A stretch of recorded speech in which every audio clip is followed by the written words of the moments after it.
The stagecoach lurched to a halt in front of the dusty general store in Abiquiu, New Mexico. And Zachary Jennings knew his carefully constructed life was about to change forever when he saw the small woman with dark hair and frightened eyes clutching a worn carpet bag against her chest like a shield. He had been standing outside the trading post for the better part of an hour, his hat pulled low against the afternoon sun of July 1878, wondering if he had made the biggest mistake of his 32 years.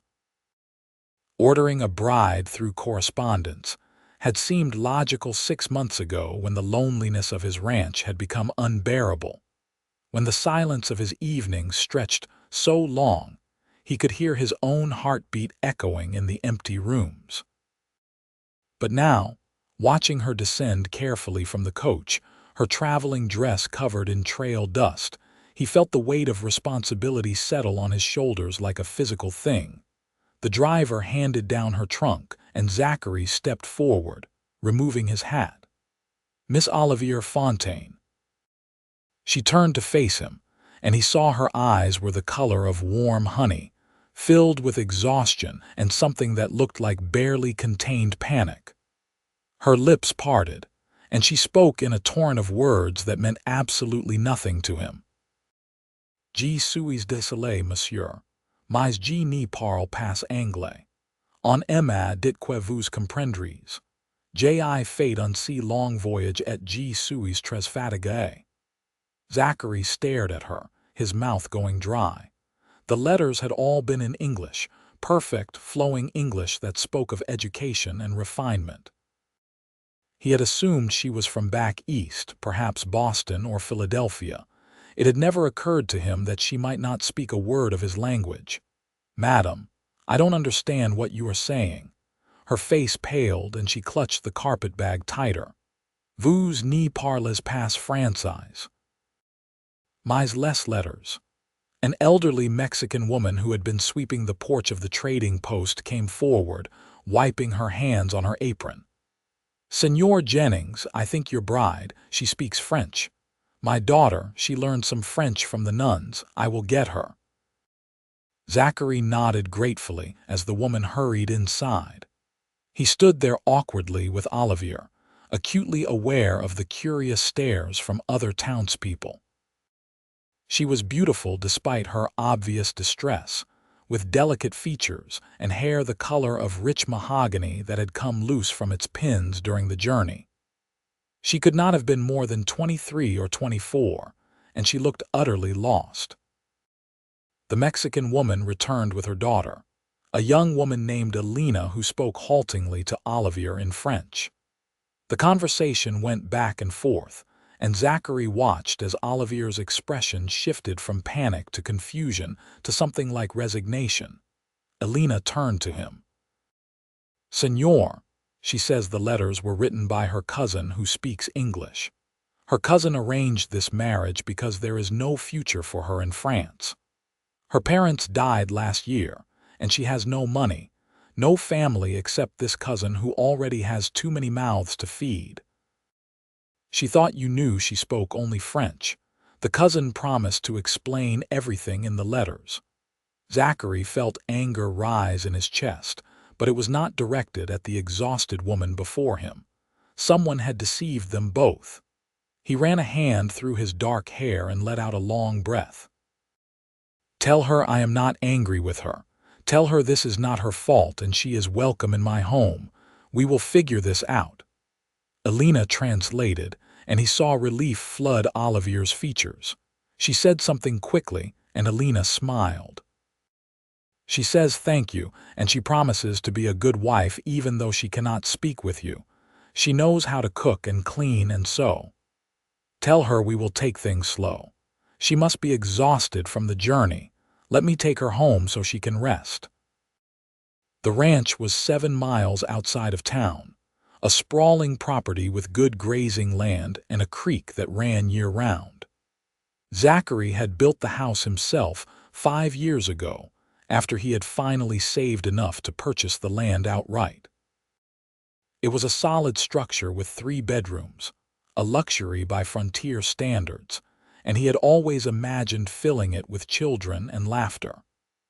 Now, sitting beside a woman who could not understand a word he said, the house seemed more like a prison than a dream. Olivier sat stiffly on the wagon seat beside him, her hands folded in her lap. She watched the landscape roll by with wide eyes, taking in the red rock formations and scattered juniper trees. New Mexico was nothing like France, he imagined. The terrain was harsh and unforgiving, beautiful in its own way but requiring strength and adaptation. When they arrived at the ranch, he helped her down from the wagon, acutely aware of how small her waist felt under his hands. She smelled faintly of lavender despite the long journey. He carried her trunk inside and showed her to the bedroom that was to be hers, at least for now. He had no intention of forcing himself on a woman who could not even communicate with him. She looked around the room with its simple furniture and clean linens, and she turned to him with tears in her eyes. "C'est très gentle. Merci." He did not need a translation for the gratitude in her voice. He nodded and backed out of the room, closing the door to give her privacy. That night, he lay in his own bed and stared at the ceiling, listening to the unfamiliar sounds of another person in his house. He heard the soft creak of her bed, the whisper of fabric, and he wondered what on earth he was going to do. How could he build a life with someone when they shared no common language? The next morning, he woke to the smell of something burning. He rushed to the kitchen to find Olivier standing over his cast iron stove, tears streaming down her face as she tried to scrape charred biscuits from a pan. She was speaking rapidly in French, clearly berating herself. "Hey, it is all right," he said gently, taking the pan from her hands. "It is just biscuits, no harm done." She looked up at him with those honey-colored eyes full of misery and said something he wished desperately he could understand. He set the pan aside and mimed drinking coffee, raising an imaginary cup to his lips. She nodded quickly, seeming relieved to understand something. He showed her where he kept the coffee beans and the grinder, walking her through the process. She watched intently, and he found himself studying her profile, the elegant line of her neck, the way she bit her lower lip in concentration. She was lovely in a way that made his chest ache. They managed breakfast together through gestures and pantomime. She laughed when he accidentally spilled coffee grounds across the counter, a sound like silver bells that made him smile despite the awkwardness of their situation. It was the first time he had heard her laugh, and he found himself wanting to hear it again. After breakfast, he had to attend to the horses and cattle. He tried to explain where he was going, pointing to the barn and the fields. She nodded, though he was not sure how much she understood. When he returned at midday, he found her in the garden, weeding between the rows of vegetables he had planted in spring. She had changed into a simple work dress, her hair tied back with a ribbon, and she looked up at his approach with dirt on her hands and a tentative smile on her face. That evening, after supper, Zachary made a decision. He retrieved a pencil and paper from his desk and sat down at the kitchen table. Olivier was washing dishes, and he called her over with a gesture. She dried her hands and came to sit across from him, curiosity in her expression. He pointed to himself. "Zachary." Then he pointed to her with a questioning look. "Olivier," she said, understanding immediately. He wrote his name on the paper, and she took the pencil and wrote hers in elegant script. Then he pointed to various objects around the room, saying their English names. She repeated them, her accent thick but her effort genuine. He wrote each word down, and she added the French equivalent beside it. They worked until the candle burned low, building a small vocabulary list. Table, chair, cup, window, horse, sky. When he pointed to his chest and said heart, her eyes softened and she whispered cœur. "Cœur," he repeated, and she smiled, the first real smile he had seen from her, This became their evening ritual. Every night after supper, they sat at the table with paper and pencil, teaching each other words. Zachary found that he had an aptitude for languages he had never suspected. The French words felt strange on his tongue at first, but he practiced them while working during the day, muttering to the horses and cattle until the sounds became more natural. Olivier proved to be a patient teacher. When he mispronounced something, she would gently correct him, sometimes placing her fingers lightly on his jaw or throat to show him how to shape the sounds. Those moments of contact sent electricity through him, and he found himself looking forward to making mistakes just to feel her touch. Weeks passed, and the house began to feel more like a home. Olivier had a gift for creating beauty from simple things. She picked wildflowers and arranged them in jars on the windowsills. She mended his worn shirts with tiny, perfect stitches. She hummed French songs while she worked, melodies that haunted him throughout the day, but the language barrier remained frustrating. There were so many things he wanted to tell her, questions he wanted to ask. He wanted to know about her childhood, her dreams, what had made her willing to travel across an ocean to marry a stranger. He wanted to tell her that he thought she was brave and beautiful, that watching her laugh made his heart feel too large for his chest. One evening in late August, a traveling merchant came through town selling books. Zachary bought a French-English dictionary, spending nearly a week's worth of profits without hesitation. When he brought it home and showed it to Olivier, she threw her arms around his neck in spontaneous joy, then immediately pulled back, blushing. "Merci, Zachary.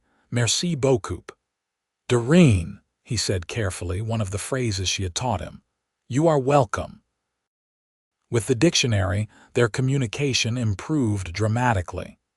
They could look up words they needed, piece together simple sentences. It was still halting and imperfect, but it was progress. One afternoon, Zachary was repairing a fence when one of his horses broke free and bolted toward the open range. He ran after it, shouting, but the animal was spooked by something and would not stop. Suddenly, Olivier appeared, running from the house.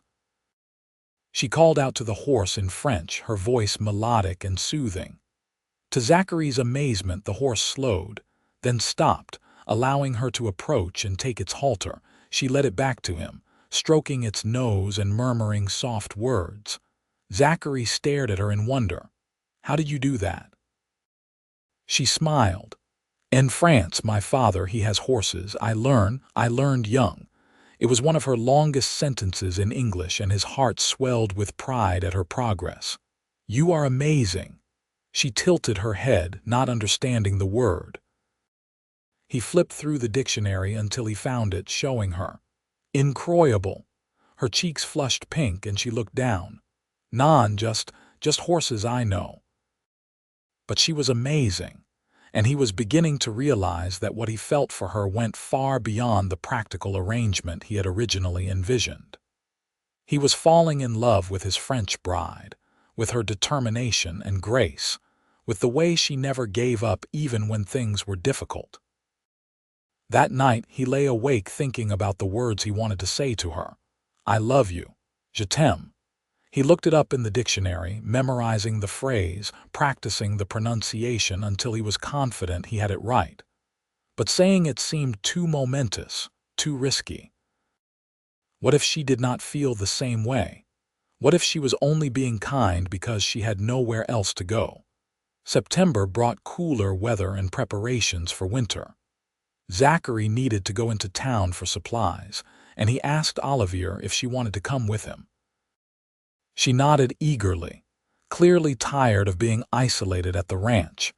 In Abiquiu, they stopped at the general store, and Zachary was pleased to see how much Olivier's English had improved when the shopkeeper's wife engaged her in conversation. She still struggled with some words, but she could make herself understood.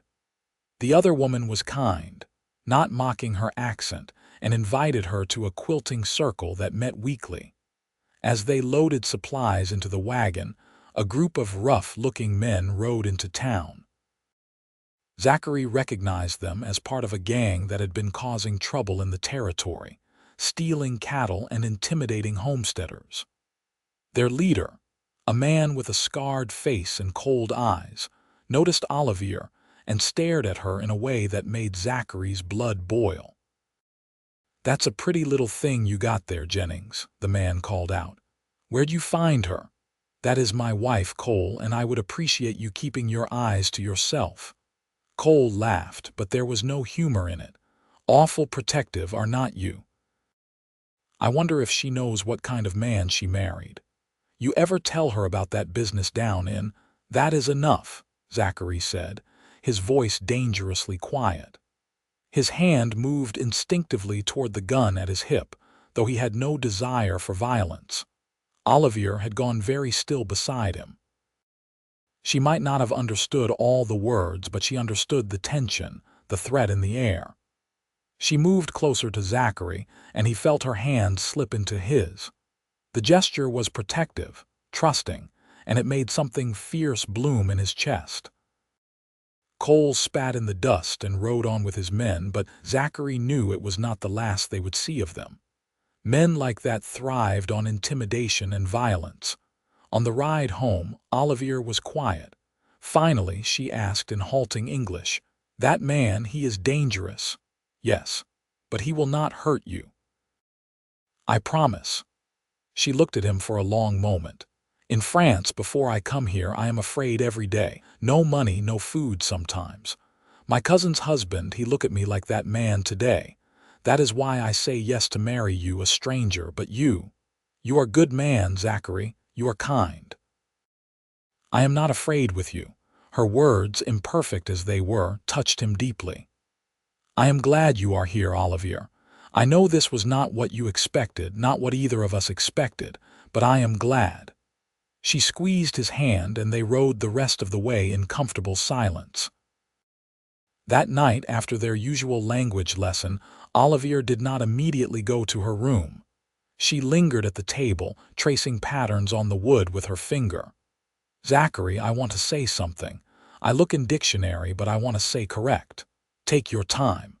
She took a deep breath. "When I come here, I think marriage is just arrangement, for safety, for food and home. But now I feel—" She paused, searching for words. "I feel my heart is different. You understand." He understood. God, he understood perfectly. "Olivier, but before he could continue, they heard the sound of horses approaching fast, too fast for a friendly visit. Zachary stood quickly, moving to the window. In the moonlight, he could see riders, at least 6 of them, and his stomach dropped. "Olivier, go to the bedroom and lock the door. Do not come out no matter what you hear." Her eyes were wide with fear, but she nodded and ran. He heard the lock click as he grabbed his rifle from above the mantel. He had barely positioned himself by the window when the first gunshot shattered the glass. "Jennings, send out that pretty wife of yours, and maybe we will let you live."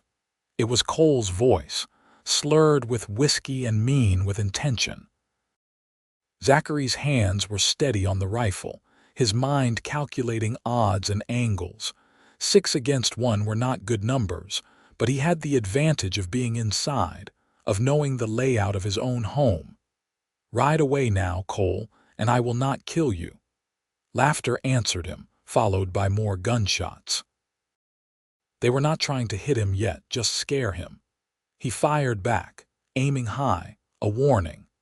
The gunfire would be heard at the neighboring ranch 3 miles away. If he could just hold out long enough, help might come. The siege continued for what felt like hours, but was probably only 30 minutes. Zachary managed to wing one of the men, sending him cursing and bleeding back to his horse. But then he heard the worst sound possible, the crackle of flames. They had set fire to his barn.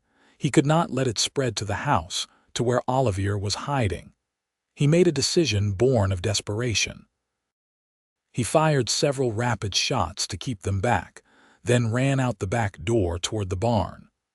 The flames were catching quickly on the dry wood. His horses were screaming in terror. He got the barn door open, and the horses bolted out into the night. He grabbed buckets and started hauling water from the trough, but it was too late. The fire was too big, too hot. Strong hands suddenly grabbed his arm, pulling him back. He spun, ready to fight, but it was his neighbor, Tom Williams, and behind him were 4 more men from nearby ranches, all armed. "We heard the shooting," Tom said. "Where are they?" "Around front. They set the barn to draw me out." The group moved quickly around the house. The sight of reinforcements was enough to send Cole and his remaining men fleeing into the darkness. Tom fired after them, and one man fell from his saddle with a cry. When the danger had passed, Zachary ran back into the house. "Olivier, it is safe now." He heard the lock turn, and then she was running to him, throwing herself into his arms. She was sobbing, speaking in rapid French, and he held her tightly, feeling her shake. "Shh, it is all right. You are safe. I promised you would be safe." Tom and the others checked the fallen man, a young kid who could not have been more than 19. He was alive but badly wounded. "We will take him to the doctor in town. Let the law deal with him," Tom said. "You two all right?" "Yes, thanks to you." After they left, Zachary and Olivier sat together on the porch, watching the barn burn down to embers. There was nothing to be done to save it now. She was still trembling, and he kept his arm around her shoulders. "I am sorry," he said quietly. "I am sorry I brought danger to you." She looked up at him, her face streaked with tears and soot. "Non, you protect me. You are brave. I am." She struggled for the word, finally saying it in French. "Fier, proud. I am proud." He touched her face gently, wiping away tears with his thumb. "Olivier, I need to tell you something. I have been wanting to say it for weeks, but I was afraid. Tonight, though, when I thought I might lose you, I realized I cannot wait any more." She watched him intently, barely breathing. He took a deep breath and said carefully in French, "Je t'aime, Olivier. I love you. I know this started as an arrangement, but you have become everything to me. You are my heart." Her eyes filled with fresh tears, but these were different. These were tears of joy. "Je t'aime aussi, Zachary. I love you too, so much. I want to be your true wife, not just in name." He kissed her then, finally closing the distance he had been carefully maintaining for months. Her lips were soft and warm, and she kissed him back with a passion that made his head spin. When they finally broke apart, they were both breathless. "Marry me again," he said.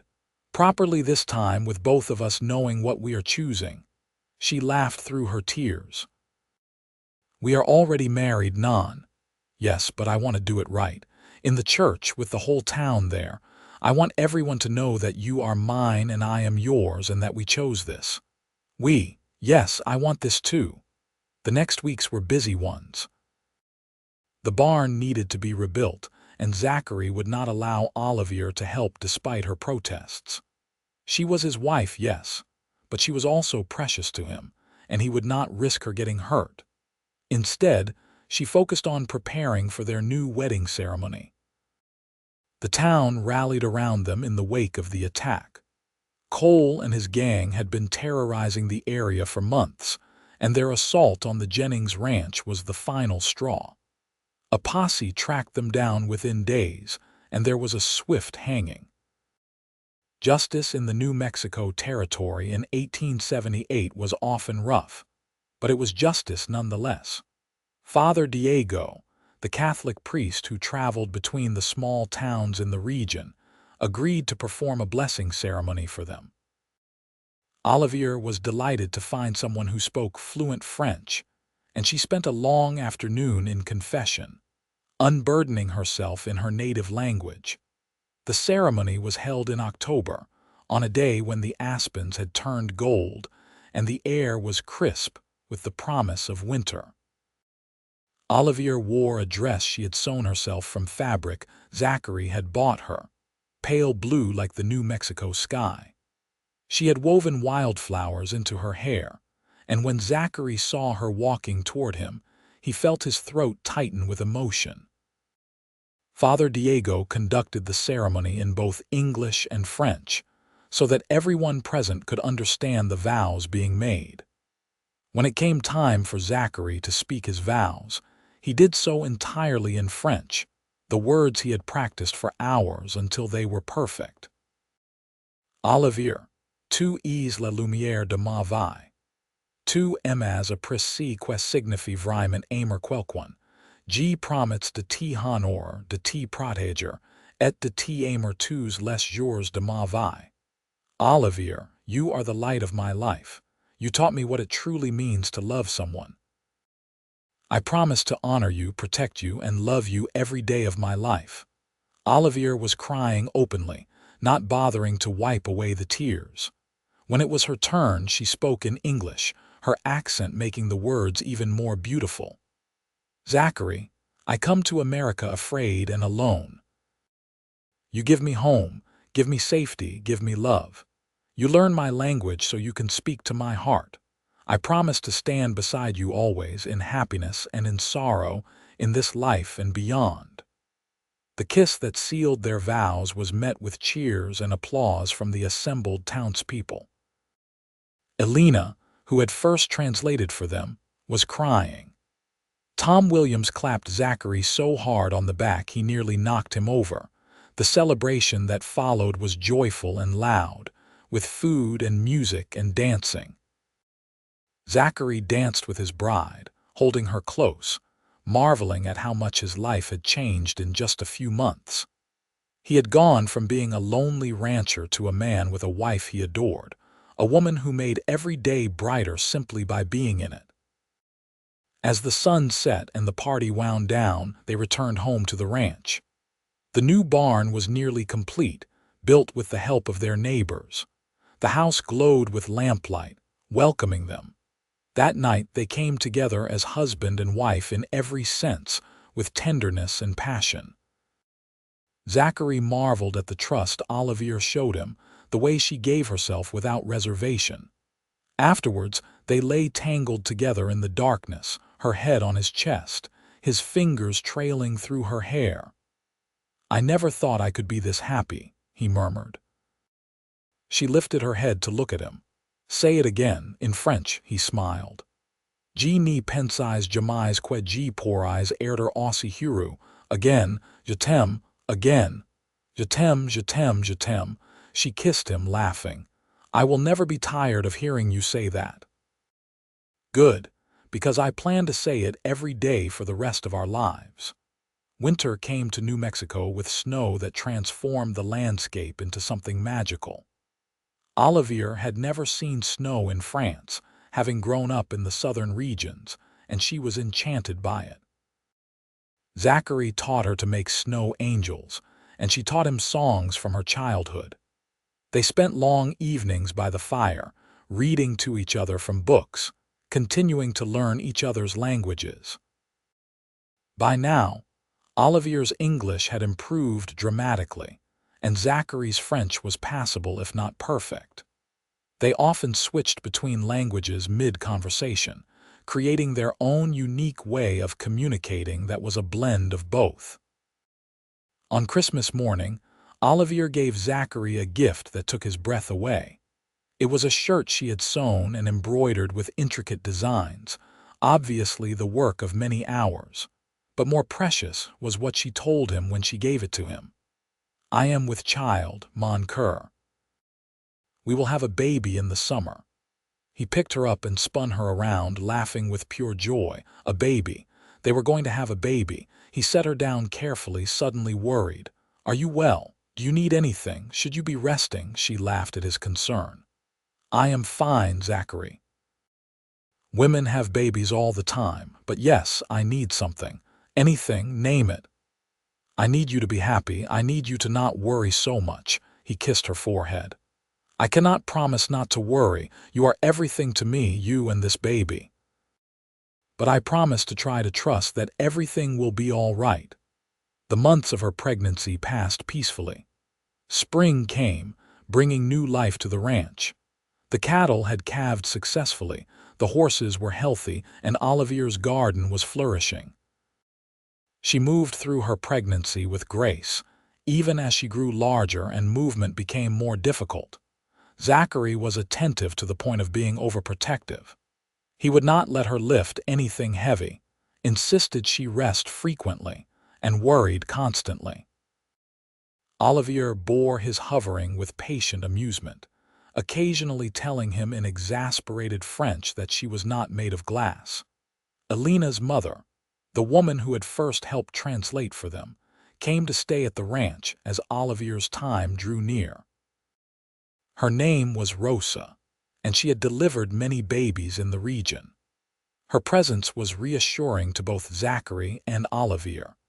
On a hot July afternoon in 1879, almost exactly a year after Olivier's arrival in Abiquiu, their son was born. The labor was long and difficult, and Zachary paced outside the bedroom door, feeling helpless as he listened to Olivier's cries of pain. When he finally heard the sharp wail of a newborn, he nearly collapsed with relief. Rosa opened the door, smiling. "You have a son, Senor Jennings. A healthy, strong son, and your wife, she did very well."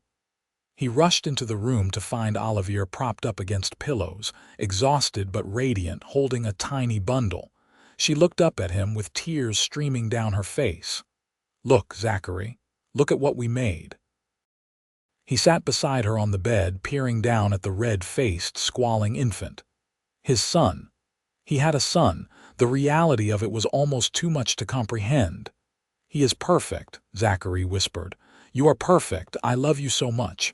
I love you too. What should we name him?" They had discussed names throughout the pregnancy, going back and forth between French and English options. Finally, they settled on Henry Zachary Jennings, honoring both their heritages. Henry was a demanding baby, crying frequently and sleeping poorly those first weeks.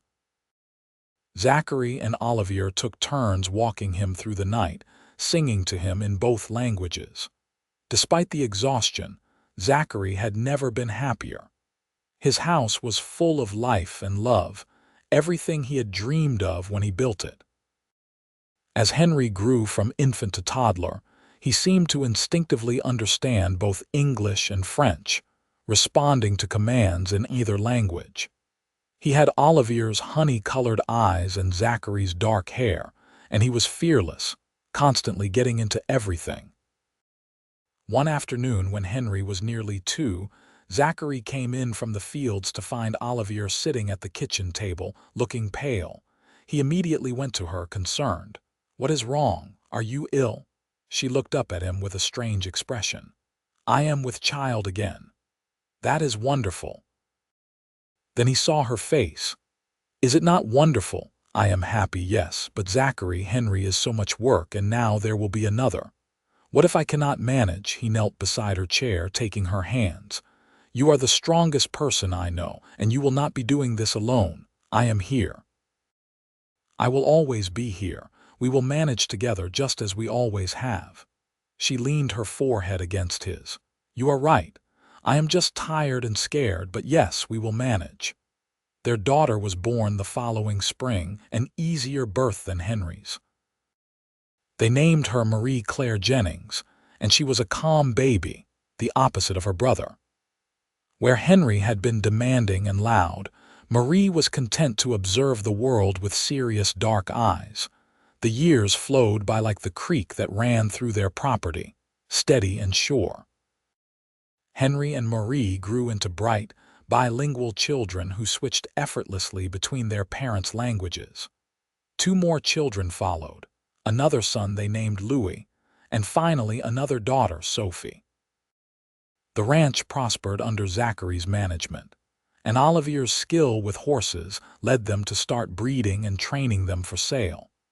She had a gift for working with even the most difficult animals, and her reputation spread throughout the territory. On their 10th anniversary, Zachary surprised Olivier with a trip back to France. She had not seen her cousin since leaving, and she wept when she was reunited with the woman who had helped her escape poverty, even if the method had been questionable. The cousin apologized profusely for the deception about the letters, but Olivier forgave her readily. "You gave me the greatest gift," Olivier told her cousin. "You sent me to Zachary. Yes, it was hard at first, but I would not change anything. He learned my language to say he loved me. He built a life with me. I am happier than I ever dreamed possible." They spent a month in France, showing their children the country of their mother's birth. But when it came time to leave, Olivier did not hesitate. Her home was in New Mexico now, with Zachary on their ranch. As they stood on the deck of the ship taking them back to America, watching France disappear into the distance, Zachary wrapped his arms around his wife. "Any regrets?" he asked. She turned in his arms to face him. "Not one. You. Only that it took me so long to tell you I loved you." "I should have said it that very first day," she laughed. "You could not. You did not speak French. Then I should have learned faster." "You learned fast enough, mon cœur. You learned perfectly." Their children grew up strong and capable, straddling two cultures with ease. Henry eventually took over management of the ranch, expanding it to twice its original size. Marie married a doctor and moved to Santa Fe, where she raised her own family. Louis became a teacher, passionate about education and languages. Sophie, the baby, inherited her mother's gift with horses and opened a successful training stable. As Zachary and Olivier grew older, they remained as devoted to each other as they had been in those early days when every conversation was a challenge, every shared word a victory. They sat together on the porch in the evenings, watching the sunset paint the New Mexico sky in shades of gold and crimson. One such evening, when they were both well into their 70s, Olivier rested her head on Zachary's shoulder. "Tell me again about the day I arrived." "What did you think when you saw me?" he smiled. It was a story she never tired of hearing, and he never tired of telling. "I thought my carefully organized life was about to change completely. I thought you looked terrified. I thought you were the most beautiful woman I had ever seen. And I thought I had made a terrible mistake, because how could I possibly build a life with someone I could not even talk to? And what do you think now? Now I think that inability to communicate was the best thing that could have happened to us. It forced us to really learn about each other, to pay attention to more than just words. It made me work for your love, and that made it more precious. Every French word I learned was a step closer to your heart." She lifted her face to kiss him, as sweet and tender as the first time. "Je t'aime, Zachary, always and forever." "Je t'aime, Olivier, à jamais." They sat together as the stars came out, content in the life they had built from nothing but courage, determination, and love. The mail-order bride who had arrived speaking only French, and the cowboy who had learned her language had become something neither of them had dared to hope for. True partners, best friends, and soulmates. Years later, when Zachary passed peacefully in his sleep at the age of 86, Olivier was holding his hand. His last words were in French, a language he had learned for love and spoken with love for over 50 years. "Tu es mon cœur, maintenant et toujours." You are my heart, now and always. Olivier lived 3 more years, surrounded by her children, grandchildren, and great-grandchildren. She spent her remaining time writing down the story of how she came to America, how a kind cowboy had learned her language to tell her he loved her, how they had built a life together against all odds. When she passed, she was buried beside Zachary on the hill overlooking the ranch, under a headstone with an inscription in both English and French. Together in life, together in death, united by love. Their story became a legend in Abiquiu, told and retold to generations of children. The ranch remained in the family, passed down through Henry's line, and it prospered for over a century, a testament to the foundation Zachary and Olivier had built. But more than the land or the buildings or the material success, what endured was the lesson of their love. That true connection transcends language, that effort and determination can overcome any barrier, and that love, when nurtured with patience and devotion, can create something beautiful and lasting. In the small cemetery on the hill, the headstone weathered over the decades, but the words remained legible. Visitors to the ranch, hearing the story, would often make the walk up to pay their respects to the couple who had proved that love could bridge any divide. And on quiet evenings, when the wind whispered through the juniper trees, locals swore they could hear the sound of laughter and soft words in French, as if Zachary and Olivier were still there, still together, still in love. Their great-great-grandchildren still spoke both languages, teaching them to their own children, keeping alive the gift that Zachary had worked so hard to master. The old dictionary he had bought from the traveling merchant, worn and fragile now, was kept in a special case in the ranch house, a treasured family heirloom. Each generation learned the story of how their ancestors met, how language had been both a barrier and a bridge, how love had triumphed over every obstacle. And each generation understood that they carried within them the legacy of two brave people who had chosen to build something beautiful from the most unpromising of beginnings. The ranch continued to thrive, a beacon of stability in a changing world. The barn that had been rebuilt after the fire still stood, though it had been renovated and expanded many times. The house where Zachary had first brought his French bride had been preserved as much as possible, with additions built around it as the family grew. In the kitchen, on the wall, hung the original pages from their first language lessons, framed and protected. The paper was yellow with age, the writing faded, but you could still make out Zachary's strong handwriting and Olivier's elegant script, English and French side by side, a map of how they had found their way to each other. The wildflowers that Olivier had loved still bloomed in the meadow behind the house each spring, their descendants returning year after year, just as the love story of the cowboy and his French bride was told and retold, never fading, never forgotten.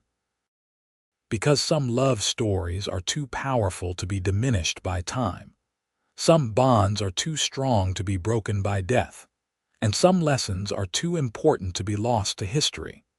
The story of Zachary Jennings and Olivier Fontaine was one of those stories. It lived on in the land they had worked, in the family they had created, in the language they had shared. It lived on in every sunset viewed from that porch, in every word of French spoken by their descendants, in every reminder that love, real love, is worth fighting for.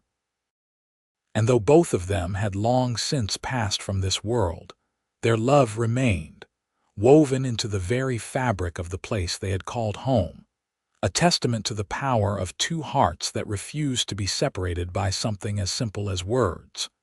Two souls that had recognized each other, even when communication seemed impossible. In the end, that was their greatest legacy. Not the prosperous ranch or the large family or even the dramatic story of their meeting and courtship, but the simple truth that love, when it is real and true and deep, can overcome absolutely anything. Even the vast distance between a small town in New Mexico and a village in France. Even the seemingly insurmountable barrier of speaking different languages.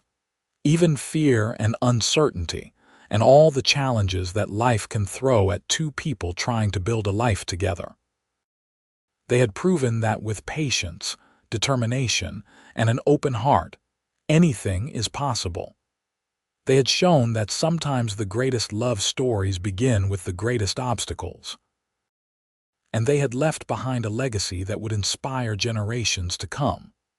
A reminder that love is not just a feeling but a choice, made again and again, day after day, word by precious word. Je t'aime. I love you. 3 simple words that Zachary Jennings had learned to say in French because he loved Olivier Fontaine enough to meet her where she was, to learn her language, to speak to her heart in the words that meant the most to her.